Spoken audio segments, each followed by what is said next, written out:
নেইমারকে ছাড়া বিশ্বকাপ জেতা সম্ভব নয় ব্রাজিলের, এমনটাই মনে করেন 1994 সালের বিশ্বকাপ জয়ী ব্রাজিলিয়ান ফুটবলার রোমারিও। তার মতে ফিট নেইমার দলে থাকলে কেবল সেলেসাওরা বিশ্বকাপ জয়ের স্বপ্ন দেখতে পারে। ব্রাজিলের তারকার কোনো অভাব নেই। ভিনিসিয়াস জুনিয়র, রদ্রিগো, রাফিনিয়ারা ইউরোপিয়ান ক্লাব ফুটবলে দুর্দান্ত পারফর্ম করলেও জাতীয় দলের জার্সিতে ঠিক তেমন প্রভাব রাখতে পারছেন না।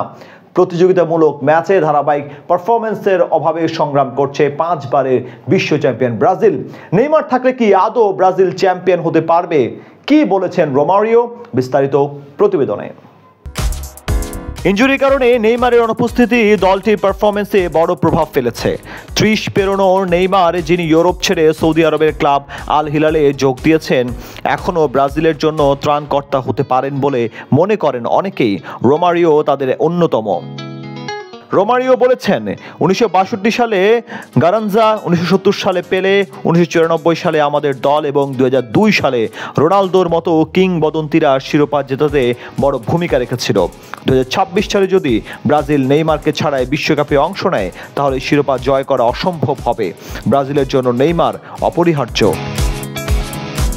তবে বর্তমান কোচ দরিভাল জুনিয়রের অধীনে 2026 বিশ্বকাপ বাছাই পর্বে ব্রাজিলের পারফরমেন্স খুব একটা আশাব্যঞ্জক নয়। 12 ম্যাচে 5 জয়, 3 ড্র ও 18 পয়েন্ট নিয়ে কনমেবলের টেবিলে তারা 5ম স্থানে। যদিও শীর্ষ 6 দল সরাসরি বিশ্বকাপে খেলার সুযোগ পাবে, তবুও ব্রাজিলের অবস্থা নিয়ে ভক্তদের মধ্যে উদ্বেগ রয়েই গেছে। নেইমার দীর্ঘদিন ধরে ইনজুরির সঙ্গে লড়ছেন। এর প্রভাব পড়েছে তার ক্লাব আল হিলালেও।